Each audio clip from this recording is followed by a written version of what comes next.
Salut à tous, c'est Loïc, bienvenue sur Tout Berzingue. Aujourd'hui, on va parler de car spotting. Alors dans cette vidéo, je vais vous montrer mes meilleurs spots. Vous allez voir, il y a du lourd. Allez, c'est parti. Alors j'ai commencé le spotting, en fait quand le car spotting a commencé à apparaître, j'avais à peu près 16 ans. Alors n'habitant pas à Paris, c'était pas évident, alors de temps en temps je montais à Paris pour en profiter pour faire un peu de car spotting. Alors dans cette vidéo je vais vous faire plusieurs parties. Déjà je vais vous parler de mes premiers spots. Alors ensuite je vous montrerai certaines supercars que j'ai pu croiser qui sont pas très courantes. Et on finira par les hypercars, vous verrez qu'il y a du lourd. Et donc vous pouvez voir mes premières photos, notamment parking Foch. Alors vous avez vu la qualité de la photo, franchement c'était top. Et c'était l'époque où on se prenait en photo avec les voitures, ça c'était sympa. Et donc ici je suis avec une Lamborghini Diablo, dans une configuration un peu spéciale parce que la couleur était caméléon. Donc suivant l'angle où on la regardait, elle paraissait soit violette, soit verte. C'était assez sympa. Alors encore une ancienne photo avec à nouveau une Diablo, mais blanche cette fois, place de la Concorde. Alors blanche, c'était assez rare à l'époque sur les supercars. Et on peut noter qu'à côté, il y a une Aston Martin Lagonda, donc Aston Martin 4 portes. Alors à l'époque, je m'y connaissais pas autant qu'aujourd'hui en automobile, et sur le coup, je me demandais vraiment ce que c'était.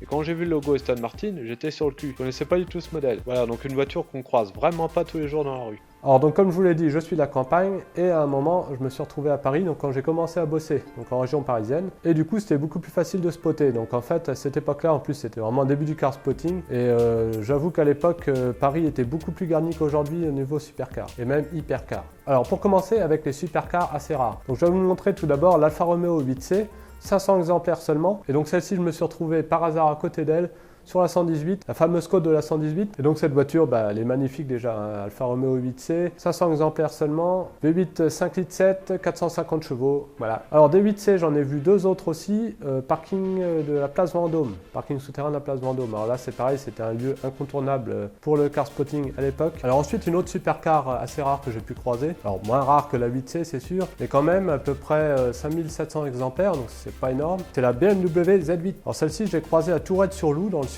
dans le 06, et donc elle est équipée d'un V8 de 400 chevaux. Donc voilà, une voiture qu'on croise vraiment pas tous les jours. Alors ensuite, parking Foch. Alors le parking Foch, alors c'est plus ce que c'était le parking Foch, mais alors à une époque c'était une tuerie. Et donc dans ce parking, voilà, petite voiture sympa aussi qu'on croise pas tous les jours, Viper. Donc une Viper GTS, donc la version coupée de la RT10, et la RT10. Donc toutes deux équipées d'un V10 de 415 chevaux. Alors ici on a une Ferrari 550 Barchetta, alors je pense que c'était la première que je voyais, en plus voilà j'étais jeune, c'est à l'époque encore je me prenais en photo avec. Là c'était à Monaco, donc là on est à 448 exemplaires seulement. Donc là le truc rare, donc c'est en fait la version cabriolet de la 550 Maranello, en plus dans un bleu nuit magnifique. En 550 Barchetta, j'en ai vu une aussi qui traîne, alors elle y est peut-être même encore, avenue Foch, donc dans le parking avenue Foch, et celle-ci elle a un hardtop un peu bizarre, la forme là, faut aimer. Mais en fait cette voiture elle est belle que cabriolet parce que comme vous pouvez voir avec la capote c'est pas beaucoup mieux.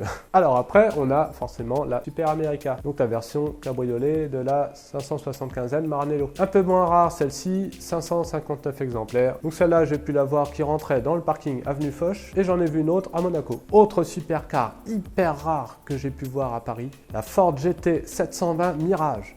10 exemplaires seulement. Vous avez bien entendu, 10 exemplaires. Donc là, le truc de fou. Alors, en fait, pourquoi 720? Parce que le V8 a été préparé à 720 chevaux. Donc je vous laisse imaginer ce que ça donne sur une Ford GT. Alors beaucoup plus récent, Lamborghini Aventador SV Roadster à Londres. Et alors Londres, pour le spotting, c'est le top. Pourquoi? Alors je vous l'ai déjà dit dans mes deux vidéos que j'ai faites de car spotting à Londres. Les maisons sont magnifiques, les façades, c'est top. Donc là, vous pouvez faire des photos de ouf. Et c'est très garni en supercar parce que, comme vous le savez, les Anglais sont des grands fans d'automobile.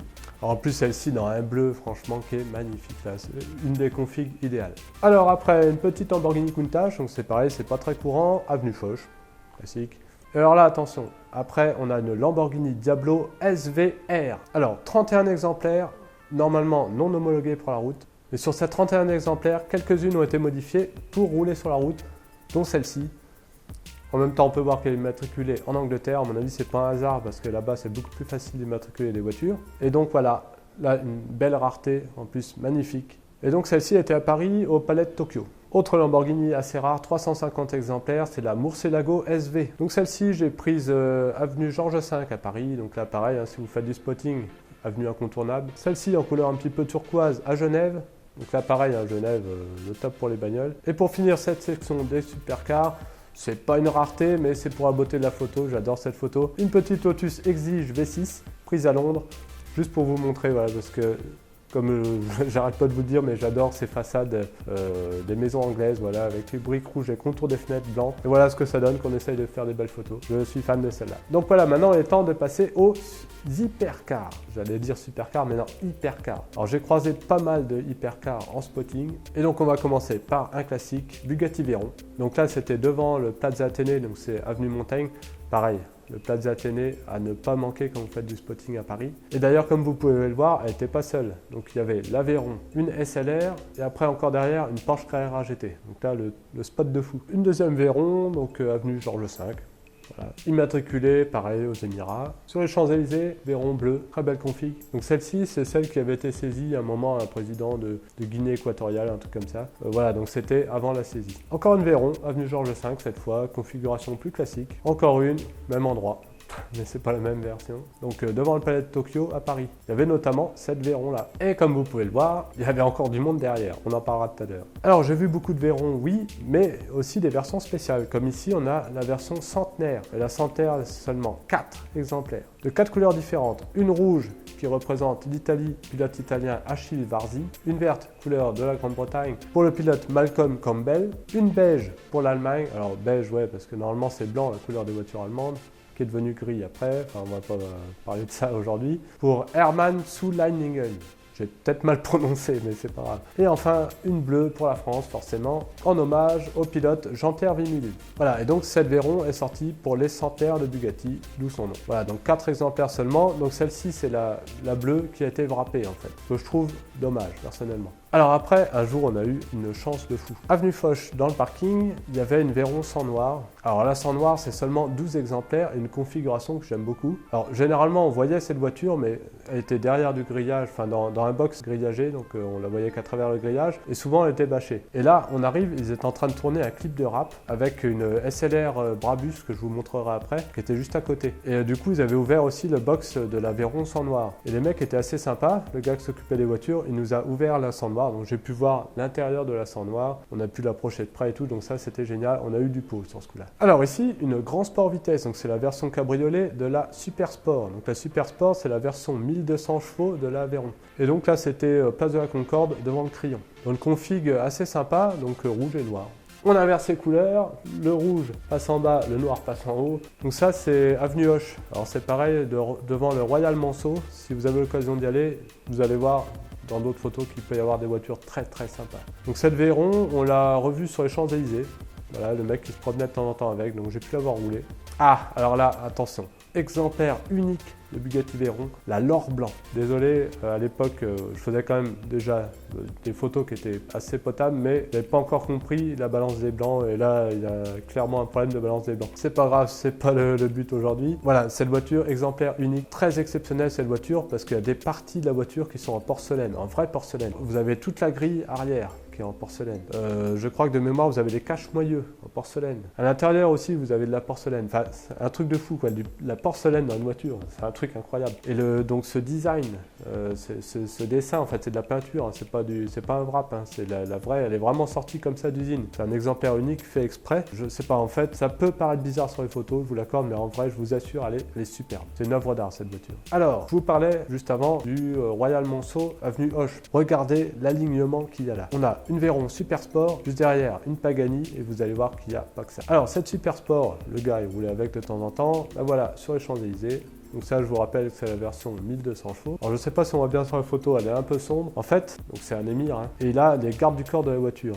Et on peut voir qu'il y a une voiture qui est en double fil, exprès pour protéger la Bugatti. Une Mercedes classe S, tant qu'à faire, hein, faut pas prendre une merde. Là, c'est le truc de fou. Et pareil, donc nous on était autour, on prenait les photos, les gardes du corps de la voiture ne nous disaient rien. Par contre, dès qu'il y avait un touriste qui venait et juste il voulait s'appuyer dessus, comme beaucoup font pour prendre des photos, ça d'ailleurs ça m'agace, les mecs ils restaient pas 2 secondes comme ça, hein, ils se faisaient virer par les gardes du corps de la bagnole. C'est un truc de malade. Alors, un petit peu d'ancienne quand même de temps en temps. Alors je vous l'ai mis dans les hypercars par rapport à la valeur de la voiture et à la rareté. Donc c'est une Ferrari 250 GT Lusso, et celle-là-ci je l'ai vue au rond-point des Champs-Élysées dans le parking souterrain. Pareil, truc incroyable de tomber là-dessus. 351 exemplaires seulement, et donc pour info elle est équipée d'un V12 de 250 chevaux. Voilà, à l'époque c'était top.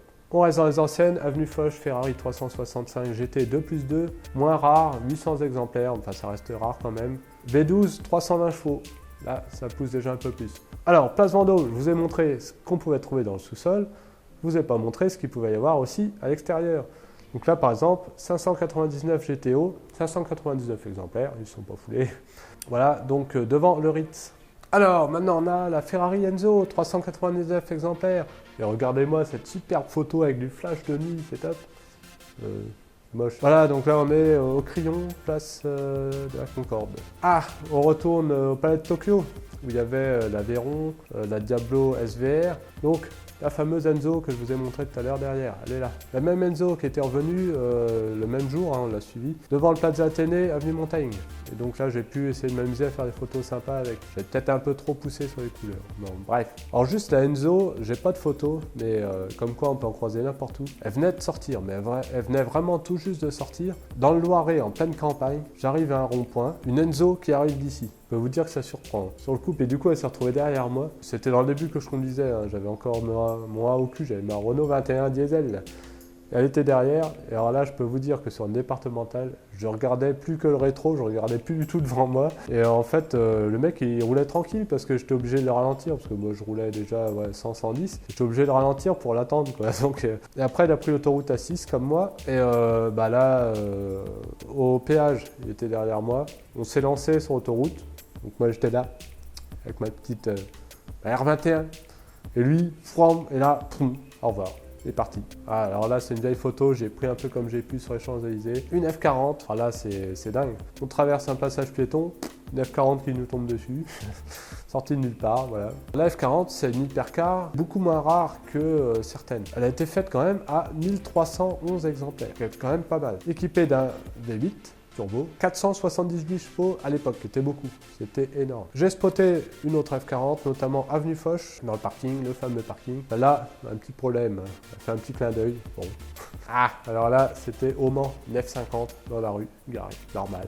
Beaucoup plus rare que l'F40, 349 exemplaires seulement. Là par contre, on passe au V12, 520 chevaux, ce qui finalement n'est pas beaucoup plus que la F40 quand on regarde. Ah, alors là, c'était il n'y a pas longtemps, c'était en février dernier, à Londres, d'un seul coup, paf, la Ferrari qui déboule, truc de malade. 500 exemplaires seulement, V12 hybride, 963 chevaux en tout, c'est-à-dire il y a 800 chevaux de moteur thermique, et après complété par le moteur électrique. Voilà, donc le truc, quand on croise ça, on est fou. Alors là, attention, maintenant, on passe à du lourd encore, Koenigsegg Agera R.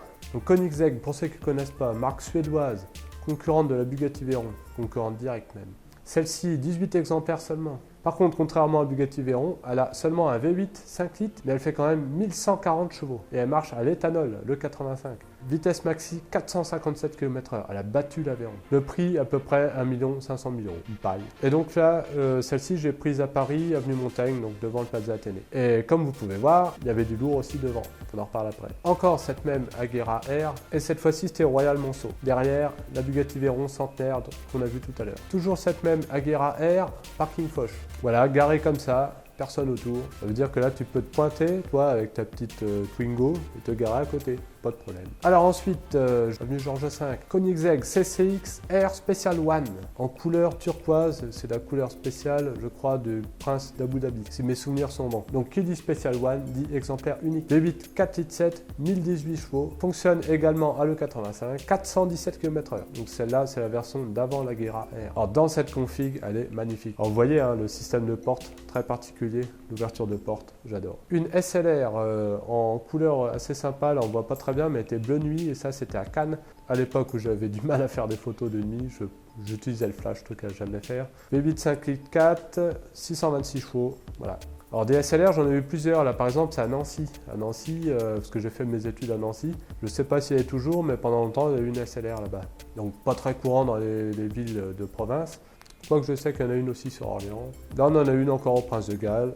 Une autre place Vendôme, avec les portes ouvertes en papillon, sympa. J'en ai revu une autre avenue Foch, hein, normal, de toute façon on a tout là-bas, avenue Foch. Il y avait tout, maintenant il y a beaucoup moins de choses qu'avant, malheureusement. Ah, alors là on a la version 1622S, 150 exemplaires seulement, et dans une config spéciale, vous reconnaîtrez le bleu du prince Abu Dhabi, si je dis pas de bêtises. C'est le même bleu que la Koenigsegg de tout à l'heure. C'est flashy, mais j'adore. Ici, place Vendôme, une 722S Roadster rouge.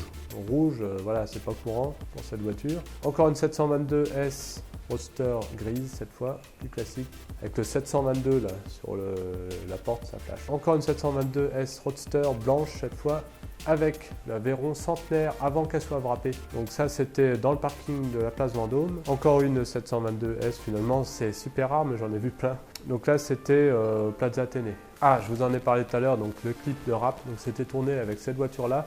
SLR Brabus, préparé par Brabus, donc préparateur allemand. Et personnellement, j'adore cette config. Donc revoilà l'avant de la Brabus, donc, qui était garée dans un box à côté de l'Aveyron sans noir. Cette fois, on a encore une SLR Roadster, mais cette fois préparée par Mansory, avec un covering, je pense que c'est un covering mat, c'est sympa. Ah, alors là, attention, maintenant on passe au Pagani. Et là, on a la Pagani Huayra, avec un V12 biturbo Mercedes AMG de 730 chevaux. Son prix, 1 300 000 €, une paille. Et donc celle-ci, j'ai prise avenue Georges V devant le Prince de Galles. Alors, regardez l'intérieur aussi, il est tip top. Le Pagani, c'est superbe. Autre Pagani, donc celle que vous avez pu apercevoir tout à l'heure. Donc Pagani Zonga Cinque Roadster. Cinque, pourquoi? Parce que 5 exemplaires seulement. Donc là, la voiture hyper rare. V12, 7 litres 3, pareil, Mercedes AMG, 700 chevaux. Son prix neuf, à peu près 1 500 000 €. Alors c'est dommage, la photo est un peu sombre, mais là, la photo qui tue. Koenigsegg Agera R avec la Pagani Zonda Cinque Roadster. Le truc de fou, le truc improbable. Devant le Plaza Athénée, avenue Montaigne. On revient à Parking Foch avec une Pagani Zonda F, tout en carbone celle-ci. Tout en carbone. Donc là, pareil, hein, vous pouvez aller vous garer à côté, il n'y a aucun souci. Et pour finir, dans cette section hypercar, Porsche Carrera GT à Londres, ici. V10 5 litres 7, 612 chevaux, 1270 exemplaires, voilà, à Londres. Alors j'en ai vu avec des configurations moins classiques, comme celle-ci, blanche, jante noire, superbe. Donc là, c'était devant le Crillon, place de la Concorde. Autre config originale en rouge, devant le Plaza Athénée, avenue Montaigne. Et là, donc, je vous fais voir une autre photo de l'alignement de tout à l'heure. Donc la Carrera GT, la SLR Roadster et l'Aveyron. Première Carrera GT que j'ai vue dans la rue, donc c'était à Monaco, c'était celle-ci. Avenue de la Princesse Grace, donc c'est là où il y a tous les concessionnaires. Encore une, alors ça, je crois que c'est avenue Georges V, je crois. Donc voilà, en noir. Alors celle-ci, c'était au Mans. Bon bah voilà, cette vidéo est terminée, j'espère qu'elle vous a plu. Donc comme vous avez pu voir, j'ai vu des voitures qui étaient vraiment exceptionnelles. Alors je vous referai une autre vidéo sur le car spotting, mais cette fois avec des voitures vraiment originales que j'ai pu voir, que ce soit des configs ou des voitures en elles-mêmes. Alors si vous voulez voir toutes mes photos de car spotting, vous pouvez aller sur mon site internet photoautomobile.free.fr. Alors c'est un site que j'ai créé il y a longtemps, il est plus trop au goût du jour au niveau design. Donc vous allez dans la rubrique dans la rue et là tout est classé soit par marque, soit par pays. Voilà, bah merci d'avoir regardé la vidéo, n'hésitez pas à partager, à mettre des commentaires, un pouce bleu si ça vous a plu, et on se retrouve à très bientôt sur Toute Berzingue. Allez, salut!